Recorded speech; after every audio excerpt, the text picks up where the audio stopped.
Hello friends, Radhe Radhe. તો friends, અમારી ચેનલમાં તમારું હાર્દિક સ્વાગત છે. તો આજે આપણે બનાવવાના છીએ એકદમ ગુજરાતી સ્ટાઇલ ભરેલા મરચાં, જે ખાવામાં બહારથી સરસ શેકાયેલા અને અંદરથી ભરપૂર મસાલા સાથે તૈયાર કરીશું. અને આ ભરેલા મરચાં ખાવામાં એકદમ સ્વાદિષ્ટ અને ટેસ્ટી તૈયાર થશે. તો આ વિડીયોને અંત સુધી જરૂરથી જોજો. અને આ વિડીયો જોતાં પહેલાં અમારી ચેનલ સબસ્ક્રાઈબ ન કરી હોય તો પ્લીઝ પહેલાં સબસ્ક્રાઈબ કરી લો. અને હા, બેલ આઇકન જરૂરથી દબાવજો, તો તમને આવી નવી નવી રેસીપી ઇઝીલી જોવા મળી જશે. તો ચલો હવે રેસીપી સ્ટાર્ટ કરીએ. સૌપ્રથમ મેં 200 થી 250 ગ્રામ જેવા મોરા જાડા મરચાં લીધા છે અને મરચાંને સરસ વોશ કરીને કોરા કરી લીધા છે. હવે મરચાંને આપણે ચપ્પાની મદદથી આવી રીતે કટ કરી લઈશું. અને કટ કરીને આપણે અંદર જે રહેલા બીજ છે મરચાંના, એને પ્રોપર રીતે આપણે બહાર કાઢી લેવાના છે. આવી રીતે આપણે બધા જ મરચાં તૈયાર કરી લઈએ. આવી રીતે મેં બધા જ મરચાંમાંથી પ્રોપર કટ કરીને બી કાઢી લીધા છે અને બધા જ મરચાં છે પ્રોપર તૈયાર કરી લીધા છે. હવે આપણે આનો મસાલો તૈયાર કરીએ.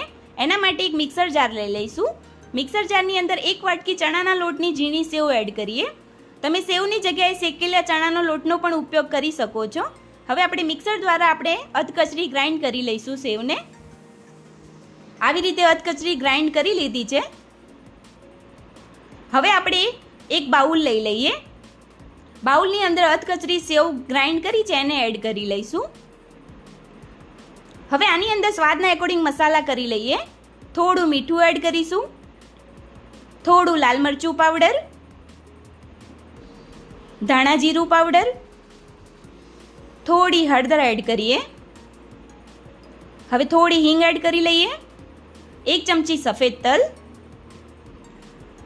અડધી ચમચી જેવો અજમો લઈશું અને આવી રીતે હાથની મદદથી મસરીને એડ કરવાનો છે અજમાને. હવે થોડી વરિયાળી એડ કરીએ. અડધી ચમચી જેવું નારિયેળની છીણ એડ કરીએ. 1 ચમચી ખાંડનું બૂરું એડ કરીશું. 1 ચમચી લીંબુનો રસ, થોડા લીલા કોથમીર એડ કરી લઈએ. હવે 1 ચમચી આપણે તેલ એડ કરી લઈશું. હવે આ બધા જ મસાલાને હાથની મદદથી સરસ રીતે આપણે મિક્સ કરી લઈએ, જેથી બધા જ મસાલા છે પ્રોપર રીતે મિક્સ થઈ જાય. આવી રીતે બધા જ મસાલા મેં પ્રોપર રીતે મિક્સ કરી લીધા છે. અને જે આપણા મરચાંનો મસાલો છે એ પ્રોપર રીતે તૈયાર થઈ ગયો છે. હવે જે કટ કરેલા મરચાં છે એ લઈ લઈશું. હવે કટ કરેલા મરચાંને આવી રીતે ખોલીને જે મસાલો તૈયાર કર્યો છે એ ભરી લઈએ. આવી રીતે થોડો થોડો મસાલો લઈને આપણે ભરી લેવાનું છે મરચાંમાં. અને મસાલાને અંદર થોડું દબાવીને ભરીશું, જેથી તળતી વખતે શેકાતી વખતે બહાર ના નીકળી જાય મસાલો. આવી રીતે પ્રોપર બધા જે મરચાં છે એને તૈયાર કરી લેવાના છે. આવી રીતે મેં બધા જ મરચાંને મસાલો ભરીને પ્રોપર તૈયાર કરી લીધા છે. હવે મરચાંને આપણે શેકી લઈશું. શેકવા માટે આપણે એક પેન લઈ લઈએ. પેનની અંદર આપણે થોડું તેલ એડ કરી લઈશું. આવી રીતે તેલને આપણે કઢાઈમાં આપણે પેનમાં સરસ રીતે ફેલાવી દઈએ. હવે તેલ ગરમ થઈ જાય પછી આપણે જે મરચાં ભરેલા છે એ આપણે એડ કરવાના છે. હવે તેલ છે ગરમ થઈ ગયું છે. હવે જે મરચાં છે એને બધા મરચાંને એક એક કરીને આપણે પેનમાં મૂકી દઈએ. હવે આવી રીતે આપણે હલાવતા રહીશું થોડી વાર માટે, અને થોડી વાર માટે આપણે એને શેકાવા દઈશું.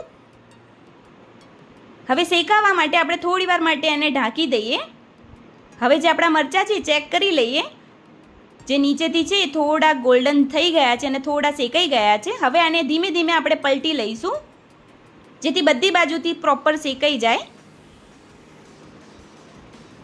હવે આપણે એને હલાવીને પલટીને થોડી વાર માટે ફરીથી ઢાંકી દઈએ, જેથી આપણે બધી બાજુથી આપણા મરચાં છે શેકાઈ જાય.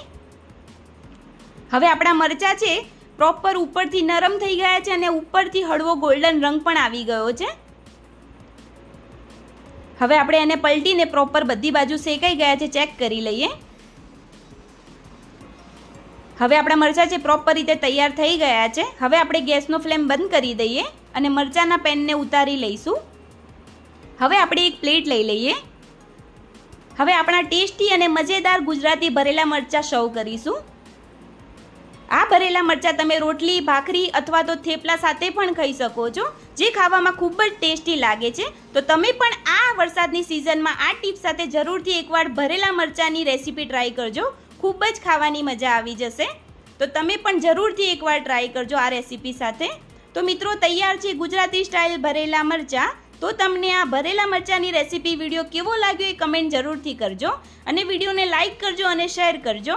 અને હા, અમારી ચેનલ સબસ્ક્રાઈબ કરવાનું ના ભૂલતા. હવે ફરી મળીશું આવી નવી રેસીપી ટિપ્સ સાથે. રાધે રાધે.